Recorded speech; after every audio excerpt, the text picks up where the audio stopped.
much as I personally value the interdisciplinary, but it's also the inter-center interactions. And I thought that was valuable when it was just ERCs.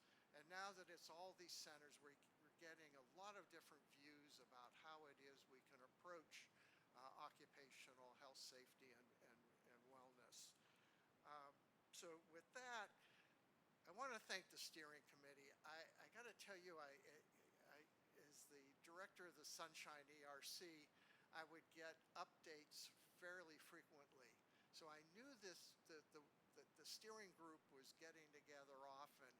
And as I began to see the logistics pull together here, I began to really appreciate the collaboration that goes on among all the groups to share lessons.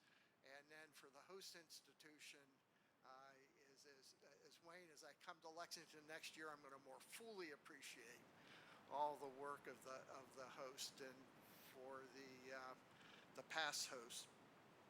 So the steering committee, some of whom are here, some aren't, Kathy, Ashley, Emily, Alan, Kristen, Blake, Paulisha, and then the male representative of the group, Andy Kane from Florida. I want to thank you. For those who are here, please stand up so that we can recognize you. Okay. This is, again, the amount of effort's just incredible with this.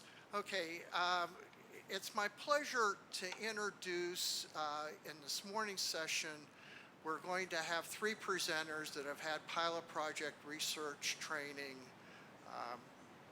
grants. And they evolve around a little bit of a theme of assessing the demands on workers. Each of them will present for 15 minutes, and then we'll bring them together as a panel. And still in the COVID mode, we're doing some things virtually and some real.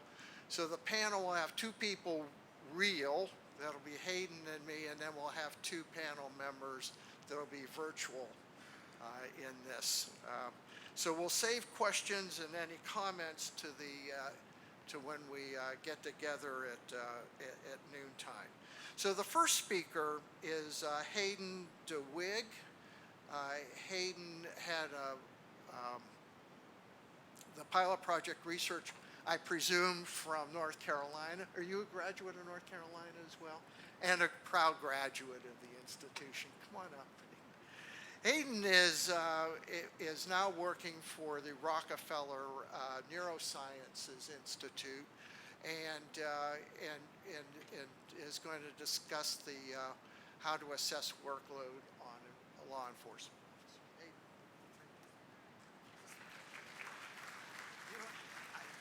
Okay. Try. All right. All right. All right, thank you for being here this morning. My name is Hayden Dewig, and I currently work at the Rockefeller Neuroscience Institute in West Virginia.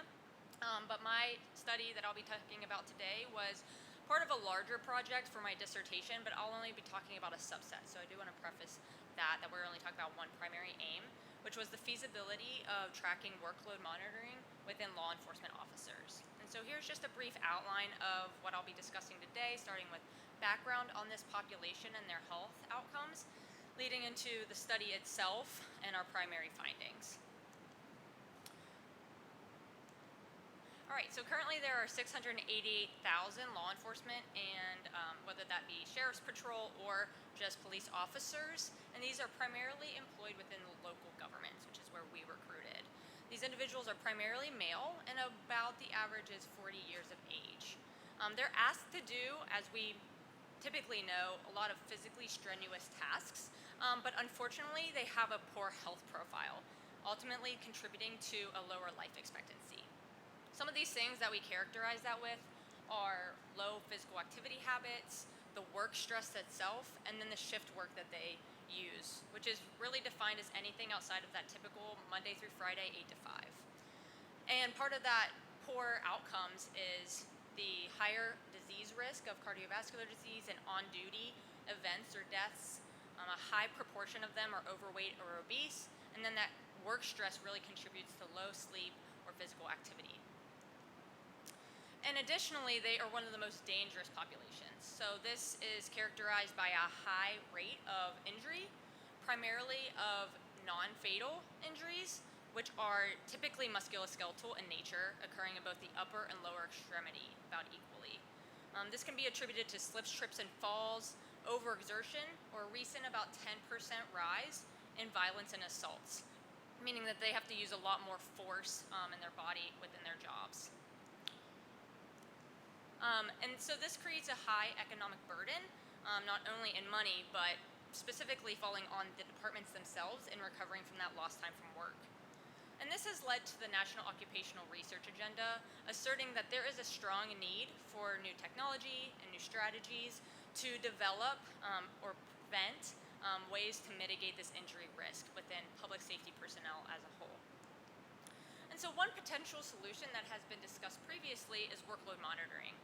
This is typically seen in more of the athlete literature within soccer teams or football teams, and essentially can be measured in multiple ways, but it's characterized by both internal and external load. But it has been used in either way as an injury prevention method. When we think of external load, we think of what are the demands placed on them. So in the athlete setting, how many yards are they running, or how much time, and maybe in the law enforcement, how many calls are they responding to.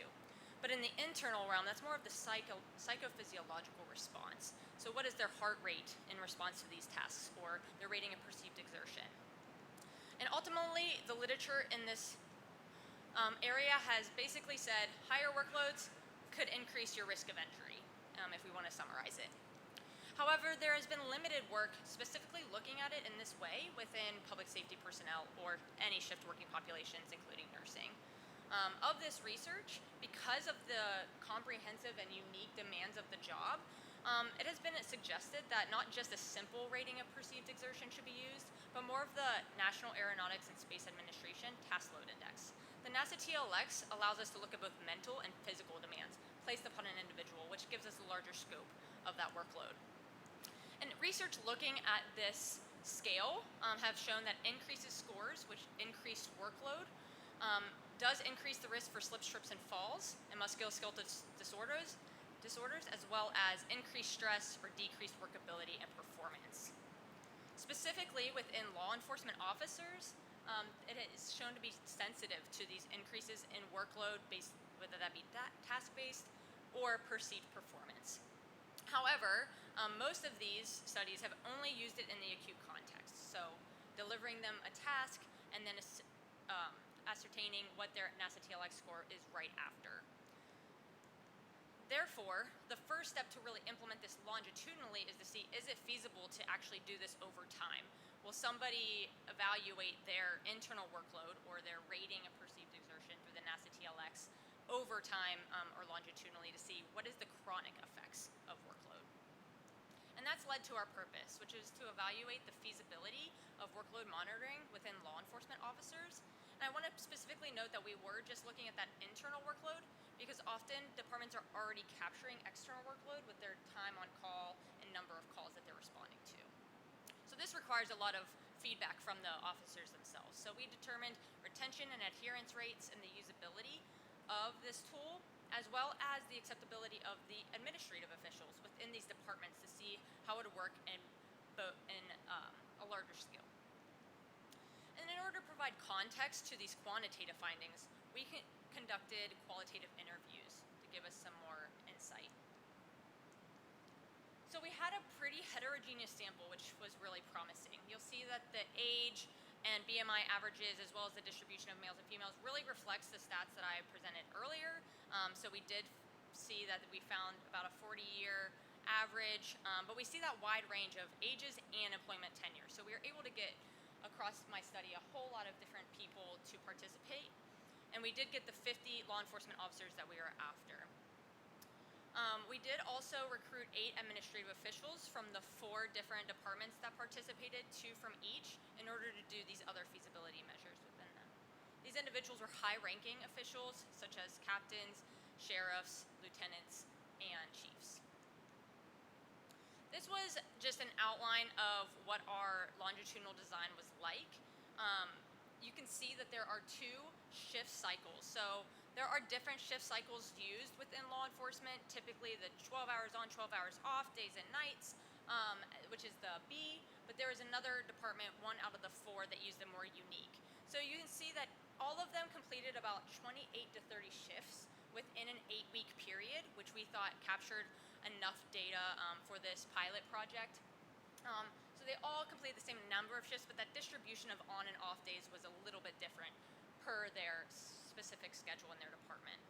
Prior to implementing the workload survey, we gathered some baseline demographics and then had them complete all feasibility surveys following the 8 weeks.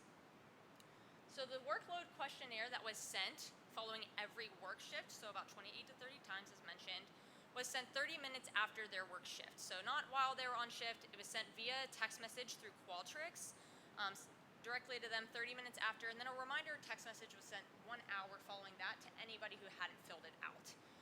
And we did just send the NASA TLX scale, so try to keep it as brief as possible. You'll see these questions on the right and how they do capture both physical and mental components of the job. Things such as their effort that was required, the temporal demand, all on a scale of 1 to 100, and then they were averaged for a composite score. And then for the administrative official side, rather than filling out the surveys as they were not the ones on duty, these individuals then received a report at the conclusion of the implementation period to see what the aggregated data of their department looked like. So they only received data for the officers within their department that participated, and that ranged in size between the 4 departments. But this is just an example looking at days versus night over those 8 weeks, what their scores were per those 6 different components. And this was just, we wanted to provide them what is an example of something that we could give you at a regular interval if this were to be implemented in the future. So following the study, the officers completed a couple questionnaires regarding the usability of it. One, the system usability scale. So this is on a scale of 10 questions, 1 to 5, all asking about how easy is it to use or how confident are you in using this tool. And then also reported their likelihood to continue to use on 0 to 10, meaning 10 being more likely to use this in the future. As for the administrative officials, we reworded it a little bit to see how useful is this to your department, and then what is the sustainability or the ability to implement this in the future, also on a scale of 0 to 10, with 10 being a higher.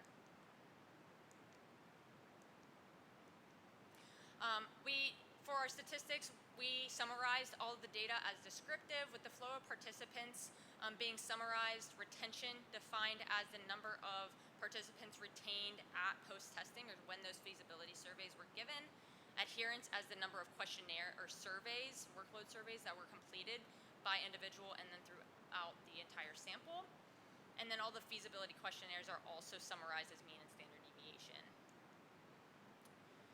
Additionally, for the qualitative aspect of this, we used a cluster randomized sample to spread across the different departments. We gathered 9 law enforcement officers and 4 administrative officials to complete these. The interviews lasted about 30 minutes, were recorded and transcribed by a separate company. And ultimately, here are some examples of questions. This interview was just to guide them to see what did they feel about workload and what were some facilitators and barriers to doing this moving forward at both the officer and administrative levels. For this, we used the consensual qualitative research design to analyze, which ultimately just starts by identifying keywords, going through all of the interviews one by one, and continuing to refine those categories and themes and keywords, and then following with the data frequency as far as how often were these keywords used. You can see that here.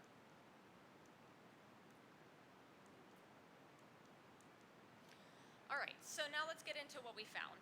First, I'll show our consort diagram, which shows that we didn't have to exclude very many people. It was usually just for those not following up. We enrolled all 50 that our power analysis wanted us to enroll, and so we did recruit 50 individuals and retained 48. So those 2 individuals, the reasons for their dropout was transferring departments and a family emergency. So as you can see, not related to the project itself, so we retained 96%. As far as adherence, we also saw very high adherence with about 94%. You'll see a little discrepancy there versus those who stayed in the study, all 50 or all 48, and those who just started the study, which is 50.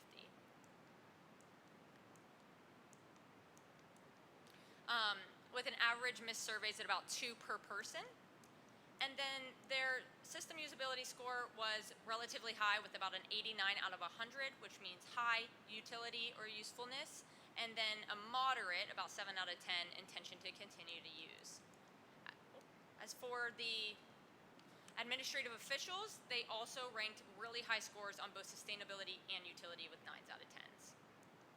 As for the qualitative results, there were 8 categories that emerged for this part of the project regarding the LEO experience of tracking workload, and that kind of included how frequent they wanted to do it, what was the interface like, what was the value that they saw moving forward, and similarly about 5 categories for the administrative officials with similar themes such as timing, and then what is it providing long term, what is being captured, and then what feedback can we get them. So let's go dive into these results a little bit more. We did see a similar retention in this study as previous work that looked at physical activity interventions. And so most previous work hasn't looked at workload itself, but in those studies that have looked at physical activity habits, the primary reasons for high retention could be people are really interested in learning about their physical activity or monetary incentives. We did provide monetary incentives, so that was definitely a perk to retaining most of our individuals. However, in our interviews, we did find that they said that after filling out the survey, they did understand their workload more. And so I do think that having this immediate feedback of filling it out after every shift gave them a lot of confidence in what they thought their workload was. And similarly, we saw that high adherence, which is much higher than a lot of the previous work in this area. Specifically, one study that we had previously done was in firefighter recruits, trying to capture similar things. However, there's some key things that were different between these 2 studies, as you can see on the slide. So the length or number of questions included the weeks of observation and the number of surveys completed per week. And so since we had shorter on all of those, we do think that contributed to our overall adherence. And so we saw that high adherence. But other reasons that the officers noted in their interviews was that it just didn't take any time at all, and it didn't disrupt their day. So we weren't interrupting them by sending them this. They saw it as part of their routine, that they got in the car, by the time that 30 minutes has passed, they pulled in the driveway, they did it before they even walked in to their families. We also saw those high usability scores. So that was really promising in saying that this is an easy to use tool. This doesn't take a lot of user learning or a learning curve to be able to do this on a regular basis. And this is similar to previous studies as well, even the one I've noted previously that we had done in firefighter recruits. And some of the reasons that they noted was it just flowed well on the interface. Filling it out every shift was actually helpful because they told us that no 2 days are the same. So just doing it weekly instead of daily wouldn't really capture what we were trying to get after in those fluctuations.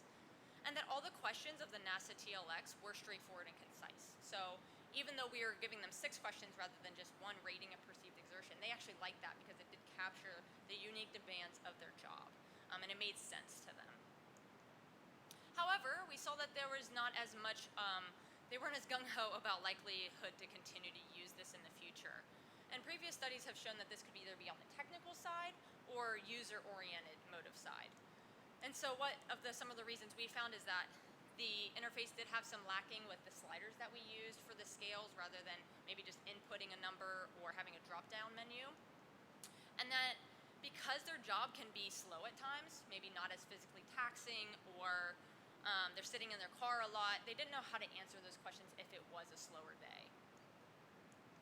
As far as the administrative side, though, they were very on board and bought into this project from the get-go, and then we see that in the feasibility questionnaires, that they reported high sustainability and utility of these reports. They suggested that they wanted to receive it quarterly. That would give them enough data to make some generalizations without being too granular if it's at the weekly or monthly level. And they really saw such value that they said, if we do this more often, if we can capture more data, I can understand my officers more, And then it can have real change on how they train them, how they schedule them, and even dispatch them throughout a day, not even just throughout the year, but within a day, how they can fluctuate their schedules. And so we were really encouraged by these results. However, and so the workplace is a strategic place to do these interventions and to improve employee health. And therefore, that's why we wanted to capture what their opinions were on this workload monitoring, because buy-in from leadership could have that positive trickle-down effect. We can see that if they're bought in, that maybe it will increase that likelihood to continue in the officers. But our study specifically tested them separately by research design. We didn't want to have any influence on the hierarchical structure of the administrative and the officials, so therefore that's probably why we see this discrepancy in our findings. To note that, one of the quotes was that they get nervous about being honest about where they are with their workload or what the demands are placed on them. So going forward, what this told us is there should be more of a collaborative approach between the department as a whole and all levels to be able to move this forward. And that kind of leads me into my practical applications. So what can we take away from these findings? One, a concise survey works. We see high retention adherence. There are minimal questions, short completion time, and then we did send a reminder. So because their schedules can be really busy, sending that reminder text was also helpful to just continue to get that data. So obviously we can't make future work if there's no data to begin with. We do suggest that collaboration between all levels of the department will allow for this to continue to move forward.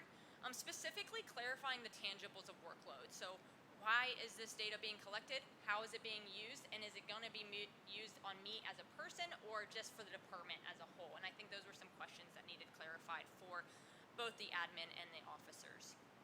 And then what are some ways that we can incentivize them without money to continue to do this, as we see that incentivization is a way to improve their adherence. So this could be time on their job to do the surveys, or some other, maybe within each department can determine what that compensation can be. And then the next step, as I said, this is part of a larger project. So the next step of this work is really to see, well, now we have workload, is it actually associated with injury risk? As that is the ultimate purpose for this tool. So now we want to know, can it do what we think it can do in this population? And does it influence the injury risk factors and performance? So I want to thank the North Carolina Occupational Safety and Health Education Research Center that funded this project, and then obviously my team and the departments that participated, as research isn't done in a vacuum. So thank you so much, and I'll take any questions following the other two presentations. Thank you. So we'll save questions again for later. Hayden, you can, I recommend just taking the table. There's less people than looking at you. And then we'll form the panel. Okay, our next two speakers are from Auburn. The first one will be Yuting. She is going to be looking at estimating lifting load from a video-based method. And can we bring... She is obviously a PhD candidate at Auburn with Sean Gallagher.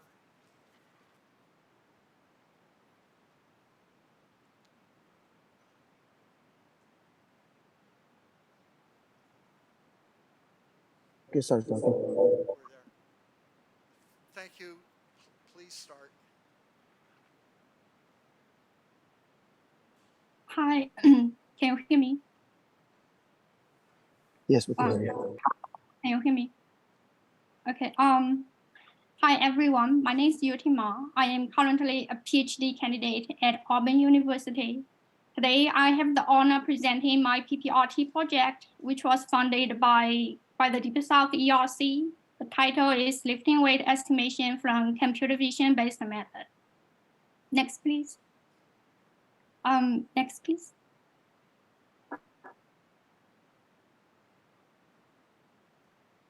Next slide, please. Thank you. Next slide, please. Thank you. First, let me give you some background of this study. In general, manual lifting tasks require workers to lift variable heavy loads and are associated with low back pain.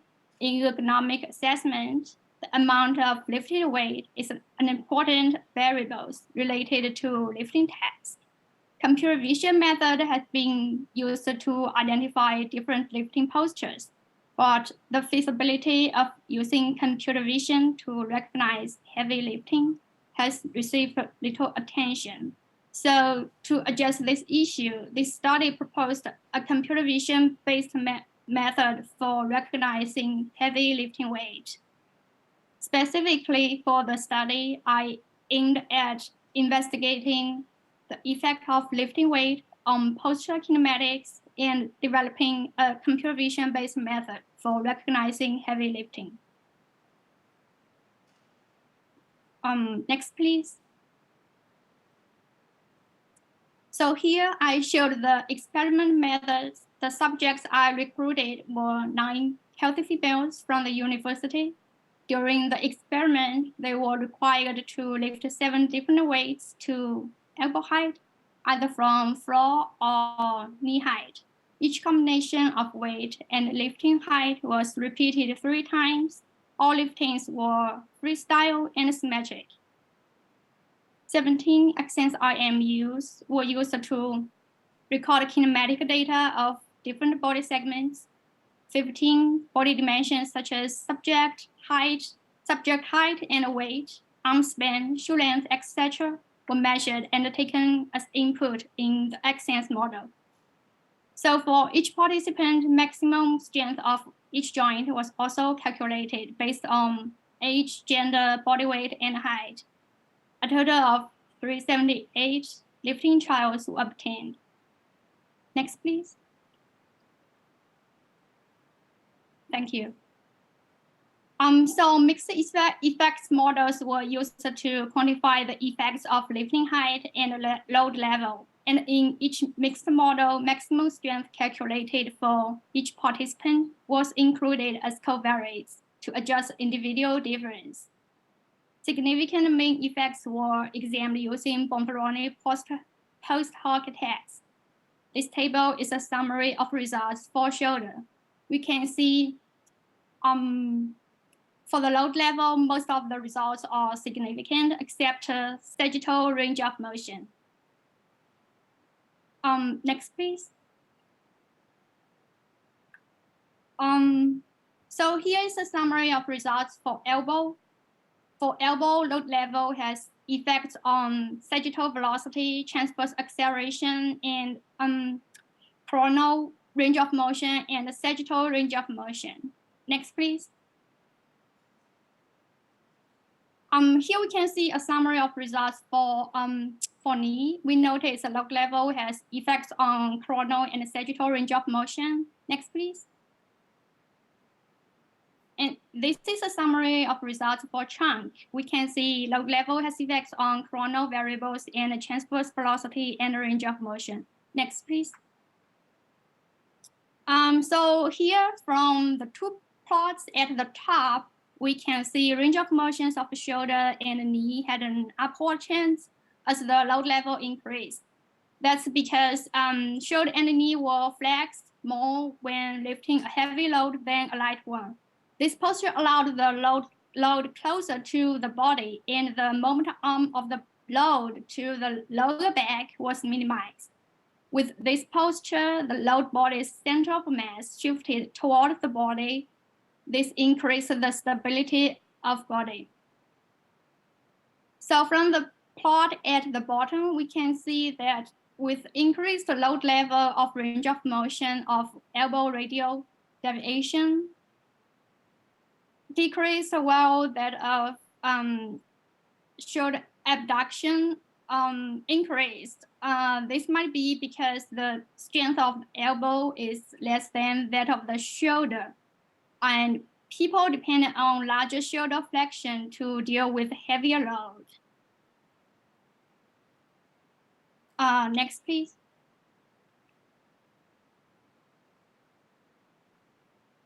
So this study concluded that load magnitude had statistically significant effects on lifting kinematics.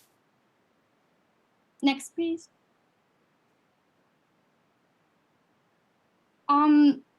Here I showed the experiment methods for the second aim. The subjects I recruited were 9 males and 9 females. They were required to lift 3 different levels of weights to 3 different heights. Each combination of weight and lifting height was repeated 6 times. All liftings were freestyle and symmetric. A RGB camera positioned toward the sagittal plane was used to record lifting activities. We obtained a total of 2268 lifting trials. Next, please. So here's a pipeline showing the checked body parts and the proposed deep learning model. In this pipeline from the left hand to the right hand, we first checked 2-dimensional positions of head, shoulder, elbow, wrist, hip, and knee for each frame of input video by open pose. After that, we calculated velocity and acceleration of these checked body parts. Then this time series data with a dimension of 52 frames times 24 features were fed into a layer of 1-dimension convolutional neural network to get spatial information from each frame. Then a bidirectional long short-term memory layer took this time series spatial information as input to get temporal information. The bidirectional LSTM layer had 100 hidden units. The outputs from bidirectional LSTM were mapped to the outside or mapped to the output size, which is free, through a fully connected layer, and a softmax function provided the probability for each class in the data set. Next, please.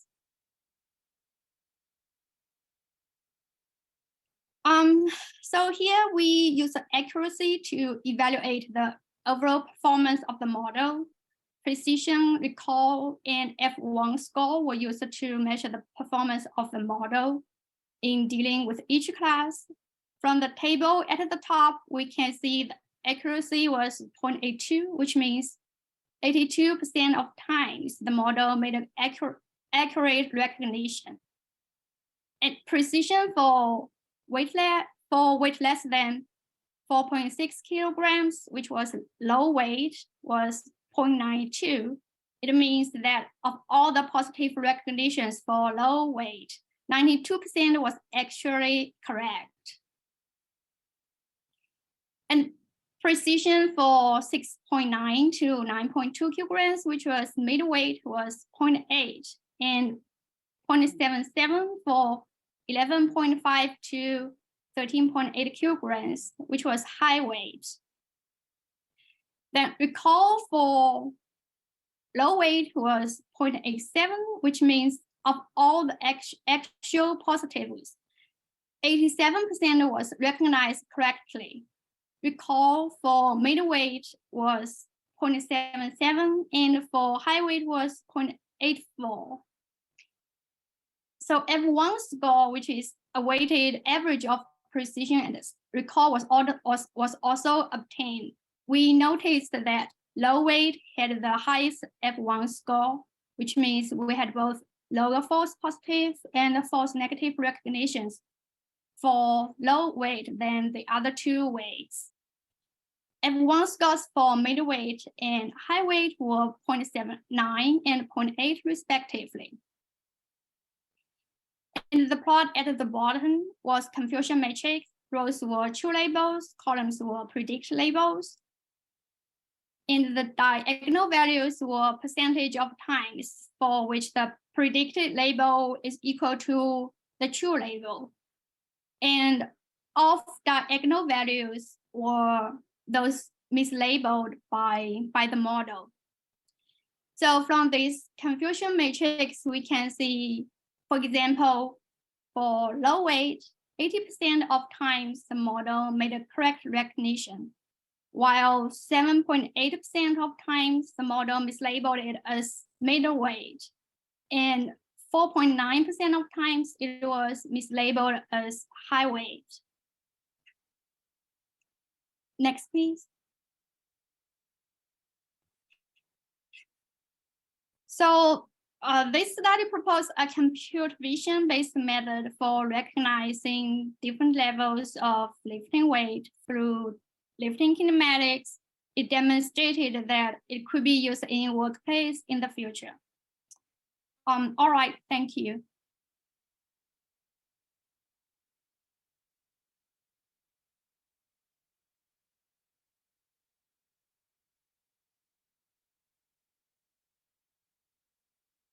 Speaker is also from Auburn and will join us virtually. Preston Graben has worked on looking at the reliability of an observational tool. Do we have Mr. Preston's presentation queued?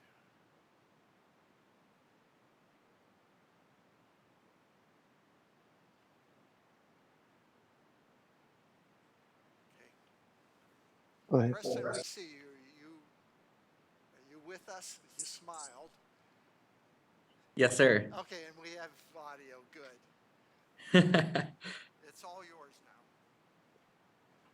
All right, good deal. Well, good morning to everybody over there. I guess it's still morning over there on Eastern time zone. I'm over here on Central time zone back in Huntsville, Alabama. Thanks for having me here this morning. It's a pleasure to share this information with y'all. So my study was on evaluating the inter and intra-rater reliability of the distal upper extremity tool. You can go to the next slide, please.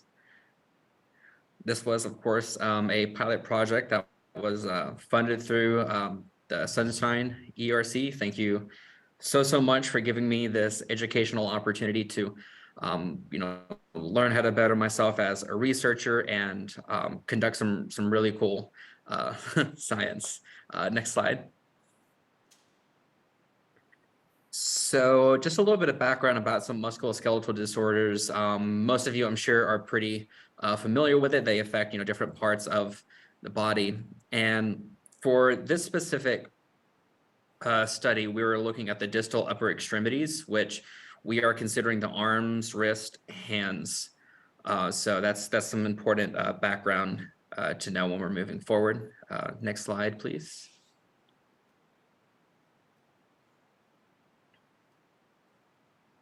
Next slide. Thank you. So there have been a lot of really high rates of MSDs in hospitality workers. That's one of the industries that we were particularly looking at. Specifically within the hospitality, we're looking at hotel workers and like housekeepers and cooks in the hotel industry. So the type of work that they have to do requires a lot of high force and a lot of repetition oftentimes. So that's what makes it relevant to look at from an ergonomic standpoint, is looking at the force and the repetitions of this and how it affects the biological materials of the body. Next slide, please. So this study is looking at the distal upper extremity tool, which is nicely termed DUET. It is an observational ergonomic risk assessment tool that actually Dr. Gallagher and several other professors at Auburn helped develop. And it applies a fatigue failure theory to biological materials. So the same way that a piece of material like metal or something would fail over time, we can observe that same type of behavior in biological materials. Next slide. Perfect.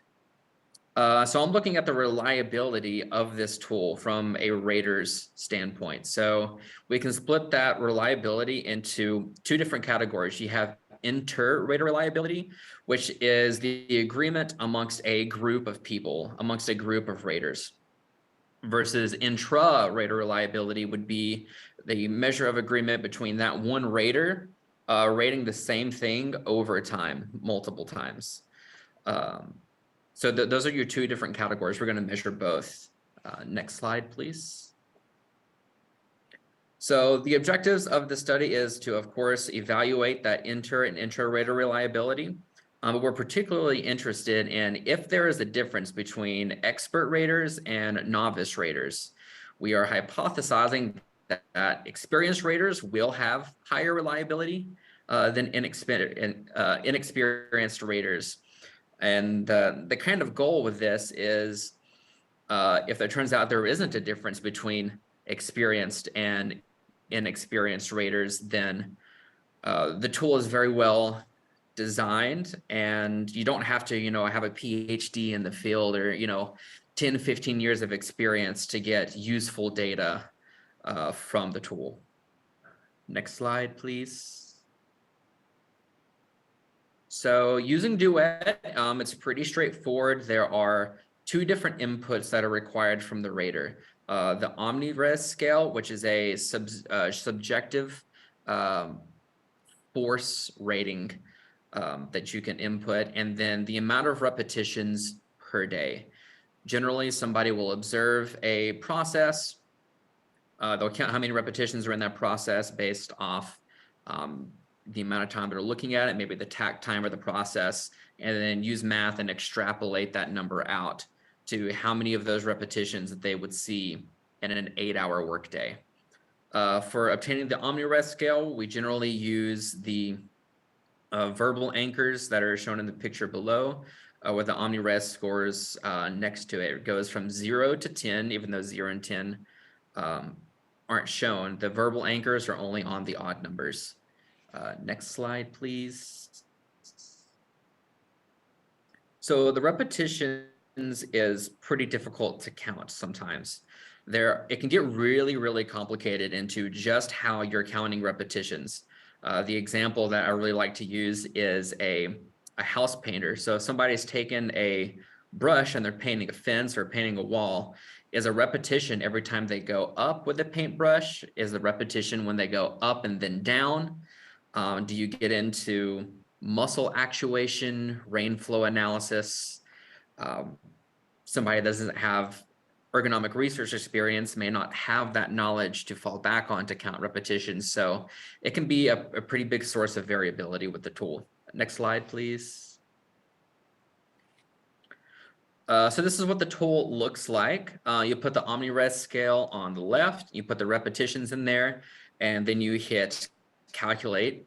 Then that tool will output cumulative damage, which is the amount of damage accumulated to the body based on the inputs, and then the probability that an upper extremity outcome will occur, which is, I think, defined as a first-time office visit, first-time doctor's office visit due to symptoms.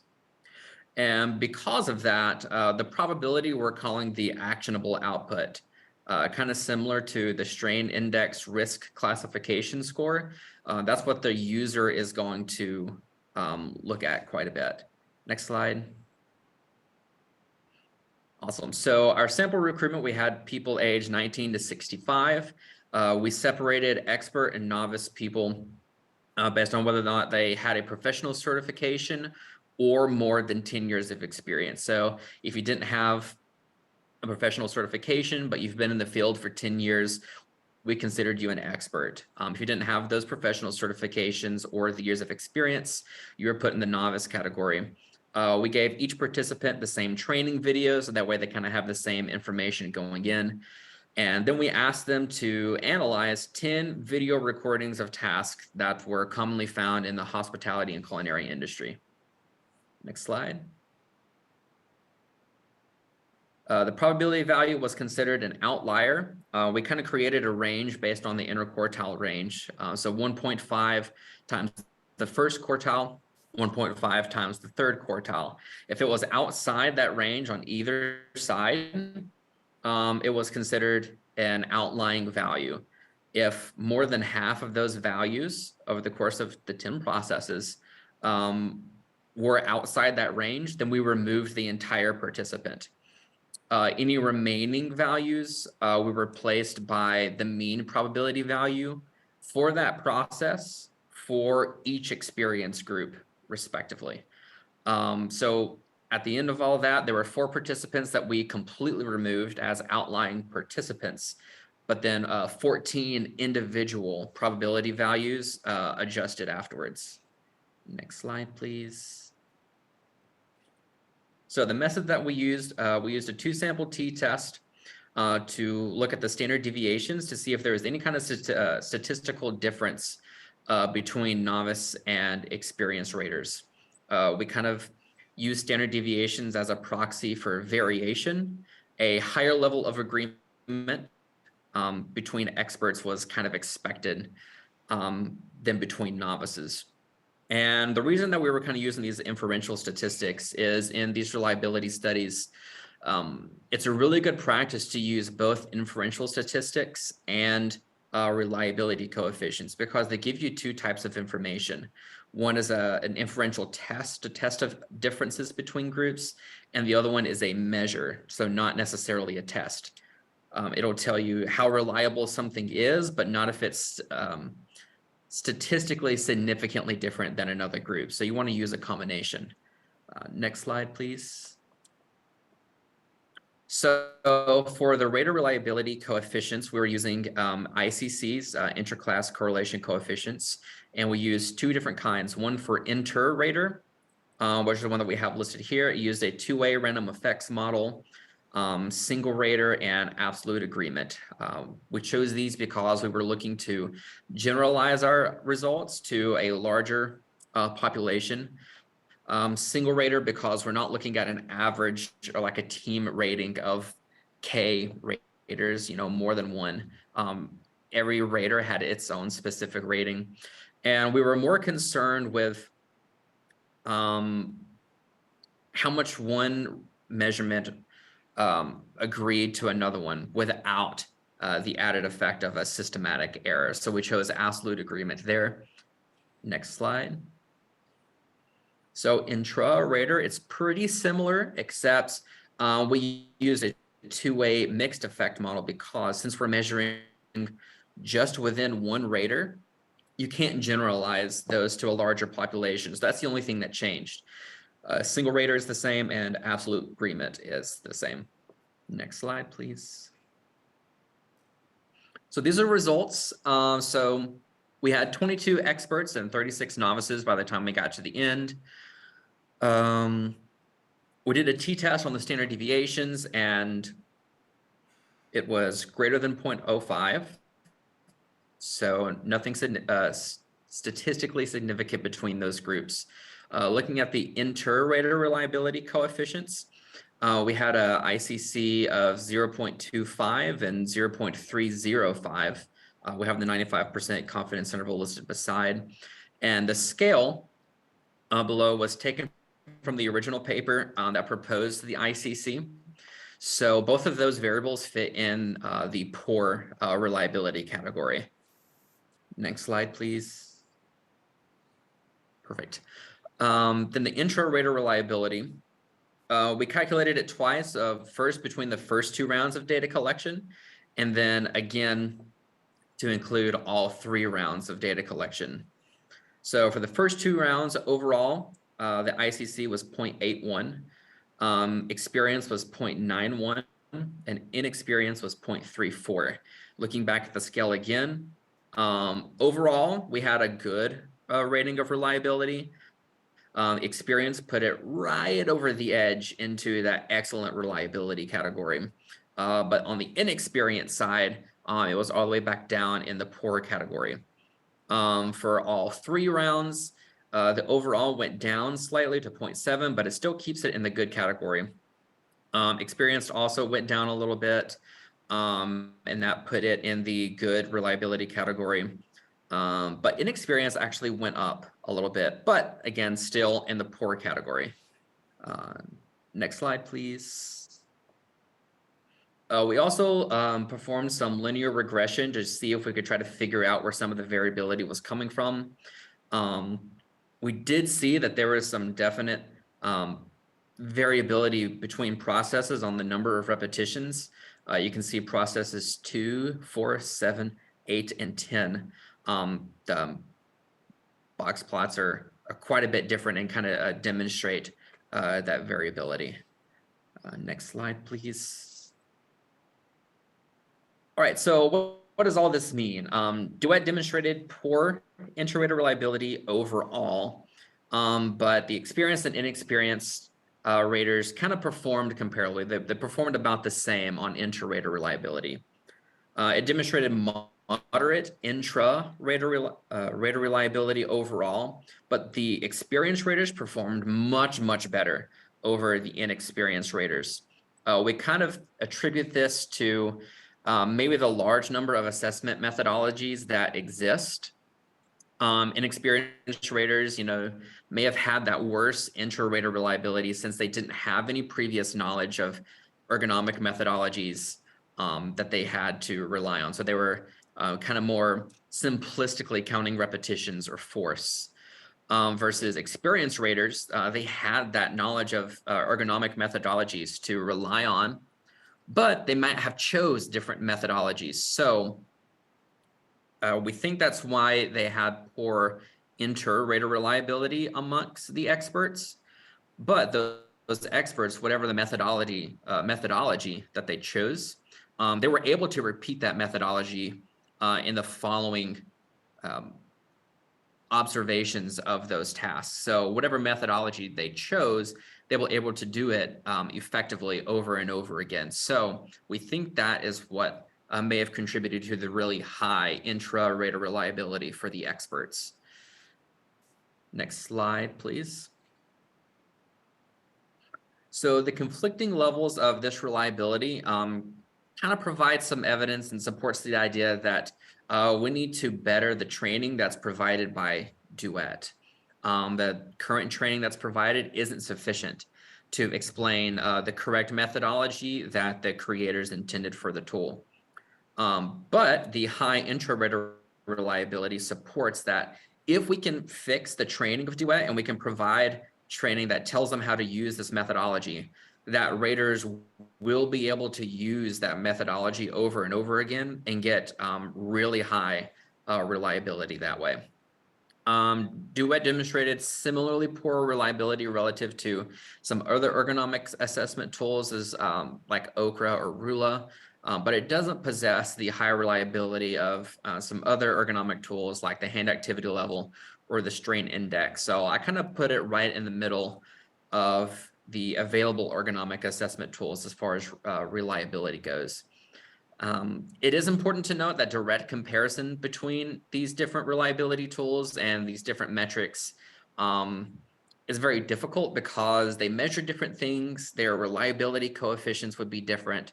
The study designs that measure the reliability for these tools are all very different. The interpretation is different. So quite frankly, direct comparisons of these reliability metrics probably shouldn't be made, but it's a good idea to kind of put it in perspective on where DUET is falling amongst the tools that are out there.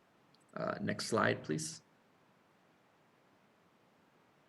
So some strengths of this study is there were many reliability studies that were included in the literature review that only had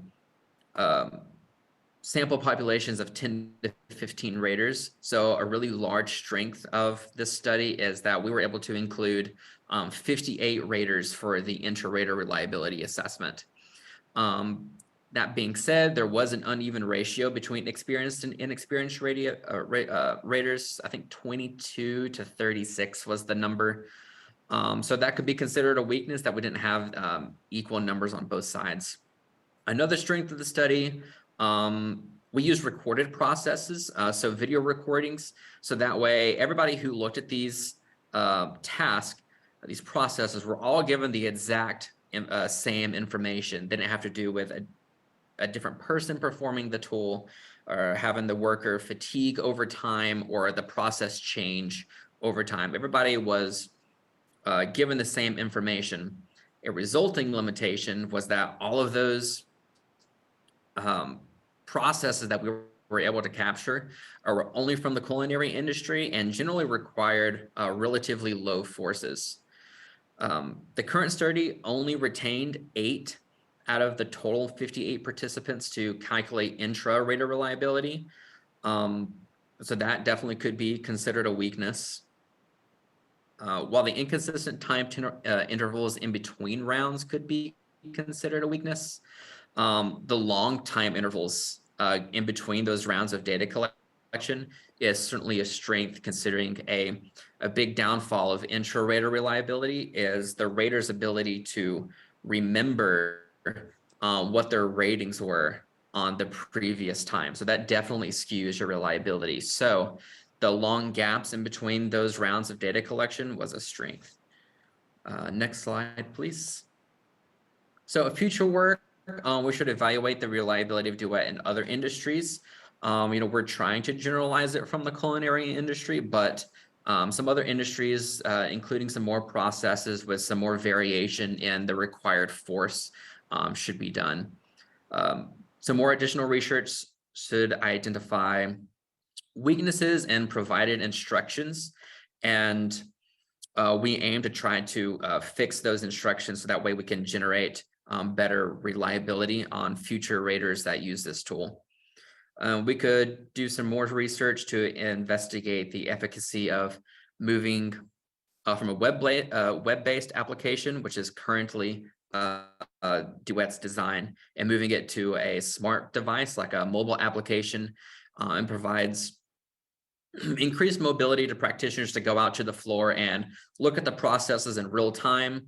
And often sometimes that, can be influenced by having, connectivity issues, being able to connect to Wi-Fi, and having a mobile application would solve that problem as well. Future work may also evaluate other force assessment methods outside of the OmniRes, which is a subjective measurement. Maybe we can move to either a different subjective measurement or maybe to a more objective measurement technique to be integrated with DUET. Right, I think that's all that I have. The very last slide is for questions. I believe I was the last in our segment, so we're going to open it up to a panel of questions if I'm correct. Calls for a panel, of which we have 5 minutes left for. So rather than just trying to set up a formal panel, what we really had were 3 speakers. If I kind of pulled this all together correctly, but Hayden came and offered approach of a more nuanced way of pulling out the internalized workload as somebody might perceive it. The second 2 speakers were looking at work demands externally. One looking for a computer-based system, and the other comparing our human-based systems. And I think maybe we've got a competition that's about to develop in Auburn about the best approach. Any questions to any of the 3?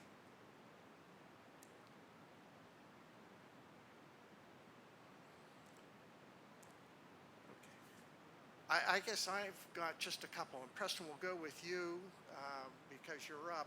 I was intrigued that you dropped 6, which means they were just kind of all over the map. Were they the expert or the novice, or what mix? Dropped 6. I think we dropped 4 participants overall, and I want to say 3 of them were novices and 1 of them was an expert. Off the top of my head, I believe that's the way the spread was. So it wasn't represented in the distribution, so there might be something in that. And then Yuting, with your monitoring method, is there a possibility if the same job were examined over multiple people that your model would better resolve the inaccuracies that you saw? That's a good question. So for my study, I only used just like one subject each time. So I think if like there are like several people in the camera, that will be my future work, I think. Okay. And again, any questions?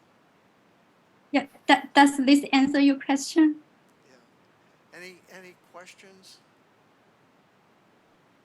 And Hayden, I have one for you. I'm intrigued by you seem to be working with a resource allocation model, if I understood that correctly. So if I have somebody who is cognitively engaged or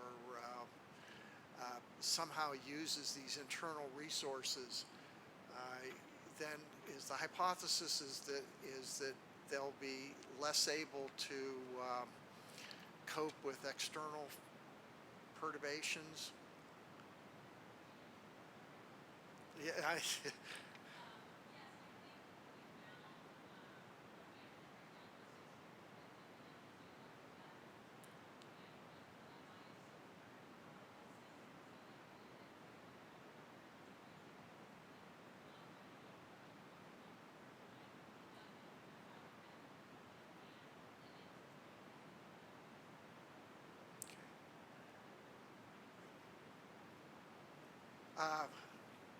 again, and no questions in the chat, I presume.